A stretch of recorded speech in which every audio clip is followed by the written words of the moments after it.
Hello guys! Welcome back to my channel. ఈరోజు మనం 'పొదరిల్లు' serial గురించి చెప్పుకుందాం. ఇది ఈరోజు నైట్‌కి జరగబోయే ఎపిసోడ్ అండి. ఈరోజు మహా వాళ్ళ వదిన చక్రి వాళ్ళ ఇంటికి వస్తుంది. వచ్చి ఆ ఇంటి వైపు వింతగా, విచిత్రంగా చూస్తూ ఉంటుంది.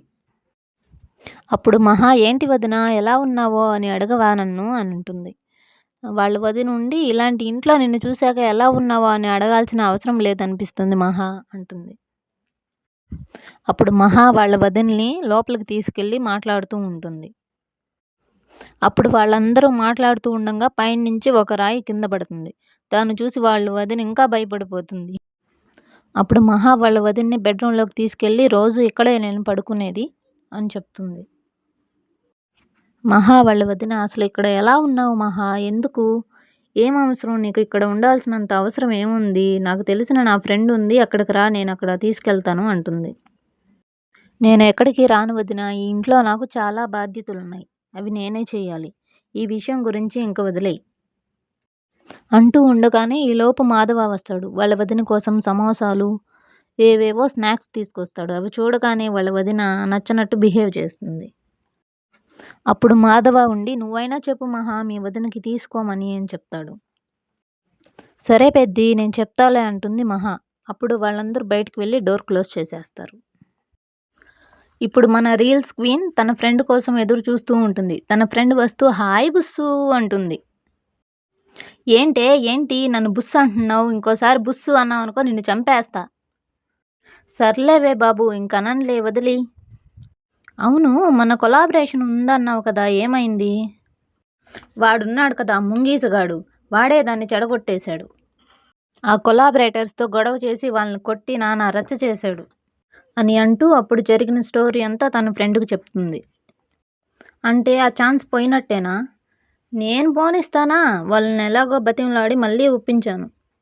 ఇప్పుడు వాళ్ళ కాల్ కోసమే వెయిట్ చేస్తూ ఉన్నాను" అనే లోపలే వాళ్ళ కాల్ వస్తుంది. అది లిఫ్ట్ చేసి మాట్లాడుతూ ఉండంగా కొలాబరేటర్స్ ఉండి "ఓకే అండి ప్రమోషన్ చేద్దాం. కానీ మీరు ఎవ్వరిని తోడు తీసుకురావద్దు. మీరే ఒంటరిగా రావాలని కండిషన్ పెడతారు.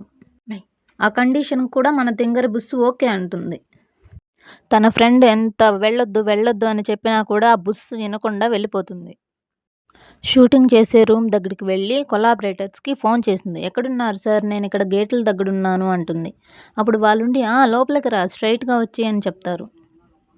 తను లోపలికి వచ్చేలోగా తను తాగే కూల్ డ్రింక్‌లో మత్తు మాత్రలు కలిపేస్తారు. తనతో ఎలాగైనా బ్యాడ్ వీడియోస్ తీయాలని అందరూ స్కెచ్ చేస్తారు. ఈలోపు బుస్ వాళ్ళ ఫ్రెండ్ కేశవ దగ్గరికి వెళ్ళి "చాలా థాంక్స్ అండి" అంటుంది. అప్పుడు కేశవ ఉండి "ఎందుకు?" అంటారు. "అదే మొన్న మా ఫ్రెండ్‌ని కాపాడారు కదా అందుకే చాలా థాంక్స్" అంటుంది. ఇప్పుడు మహా వాళ్ళ వదిన ఇంటికి బయలుదేరుతూ "సరే మహా నేనింక వెళ్ళొస్తాను. నేను చెప్పిన దారి గురించి ఒకసారి ఆలోచించు" అంటుంది. మహా తల ఊపుతూ వాళ్ళ వదిన వైపు అలానే చూస్తుంది. వాళ్ళ వదిన "చక్రి ఇలా రా నీతో కొంచెం మాట్లాడాలి" అని చక్రిని తీసుకెళ్తుంది పక్కకి. "నీకు మహాకి జరిగింది నిజమైన పెళ్లి కాదని నాకు తెలుసు. కాబట్టి మహాని మా ఫ్రెండ్ వాళ్ళ ఇంటి దగ్గర వదిలేయ్. తన గోల్ ఇది కాదు. తను ఇంకా ఎదగాలి. ఎలాగోలా కన్విన్స్ చేసి తనని మా ఫ్రెండ్ ఇంట్లో వదిలేయ్" అని అంటుంది వాళ్ళ వదిన. అందుకు చక్రి "సరే అండి నేను ట్రై చేస్తాను. అలాగే తీసుకెళ్ళి వదులుతానులే. మీరేం బెంగ పెట్టుకోవద్దు" అంటాడు. "సరే చక్రి థాంక్యూ" అని చెప్పి వాళ్ళ వదిన వెళ్ళిపోతుంది. ఇప్పుడు కేశవతో మన బుస్ వాళ్ళ ఫ్రెండ్ మాట్లాడుతూ ఉంటుంది. ఏమని? "ఇలా మళ్ళీ కొలాబరేటర్స్ ఫోన్ చేశారు. ఆ పిచ్చిది మళ్ళీ వెళ్ళిపోయింది. ఎలాగైనా కాపాడు కేశవ అన్నయ్య" అని అంటూ ఉంటుంది. "ఇంతకుముందు అలా చేసినందుకే నన్ను బాగా తిట్టింది. తిట్టడం ఏంటి కొట్టను కూడా కొట్టింది. అందుకే నాకేం అవసరం లేదు. ఎలా అయినా పోండి. అసలు నువ్వెవరు తనెవరు? తనని నేనెందుకు కాపాడాలి" అని కేశవ మాట్లాడతాడు. "ప్లీజ్ అన్నయ్య ఎలాగైనా తనని కాపాడండి" అంటుంది. "చాలు ఇంక వద్దు. ఈ విషయం గురించి మాట్లాడే పనైతే ఇక్కడి నుంచి వెళ్ళిపో" అని కేశవ అంటాడు. ఇప్పుడు మన బుస్సు లోపలికి వెళ్ళి "హాయ్ అండి" అని కొలాబరేటర్స్‌ని పలకరిస్తుంది. కొలాబరేటర్స్ తనని లోపలికి తీసుకెళ్ళి "హాయ్ అండి. ఇప్పుడు షూట్ కోసం రెడీ అవ్వండి.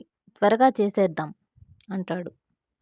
తను రెడీ అవ్వడానికి లోపలికి వెళ్ళగానే "ఏరా జ్యూస్‌లో మత్తు మాత్రలు కలిపేశావా? షూట్‌కంతా ప్రిపేర్‌గా ఉందని" అందరూ మాట్లాడుకుంటూ ఉంటారు. అంతలోపే రాత్రి అయిపోతుంది. కేశవ ఇంటికి వెళ్ళంగానే కన్నా ఉండి ఈరోజు మహావదిన వాళ్ళ వదిన వచ్చిందన్నయ్య ఇంటికి అంటాడు.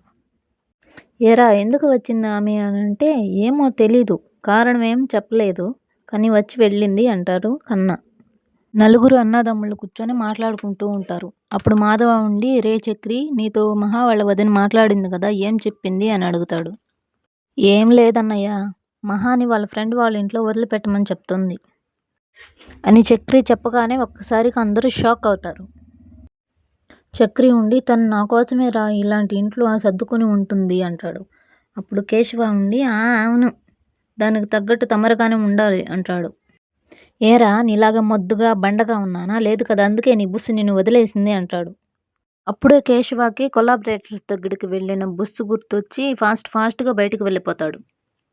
ఇప్పుడు మన బుస్తో మ్యాంగో జ్యూస్ తాపిస్తూ షూటింగ్ చేస్తూ ఉంటారు. ఆ మ్యాంగో జ్యూస్ తాగంగానే ఆ అమ్మాయి కళ్ళు తిరిగిపోతూ ఉంటాయి. ఇంకా షూటింగ్ ఆపేద్దామండి రేపు చేద్దాం అనగానే వాళ్ళు ఒప్పుకోకుండా ఆ అమ్మాయిని బెడ్ పైకి తోసేసి వీడియో తీరా అని ఫోర్స్ చేస్తూ ఉంటాడు. ఇప్పుడు మహా చక్రికి మా వదిన ఏం చెప్పుంటుంది అని ఆలోచిస్తూ ఉంటుంది. ఇంత టెన్షన్ పడడం ఎందుకు వెళ్ళి తననే అడిగితే బాగుంటుంది కదా అని వెళ్ళి చక్రిని లేపుతూ ఉంటుంది. అంతేనండి. నెక్స్ట్ ఎపిసోడ్లో మహా ఇంటర్వ్యూకి వెళ్తుంది. అక్కడ పిల్లకోడు కనిపిస్తాడు. అండ్ నెక్స్ట్ వచ్చి మన బుస్సును కాపాడడానికి మన హీరో కేశవ వెళ్తాడు. బాయ్. నెక్స్ట్ అప్డేట్ కోసం మన ఛానల్ సబ్స్క్రైబ్ చేసుకోండి. Thanks for watching. Goodbye. ఇలాంటి అందమైన ముగ్గులు మన ఛానల్లో చాలా ఉన్నాయండి. ఒకసారి మన ఛానల్ని విజిట్ చేయండి. నచ్చితే సబ్స్క్రైబ్ చేసుకోండి. Thanks for watching.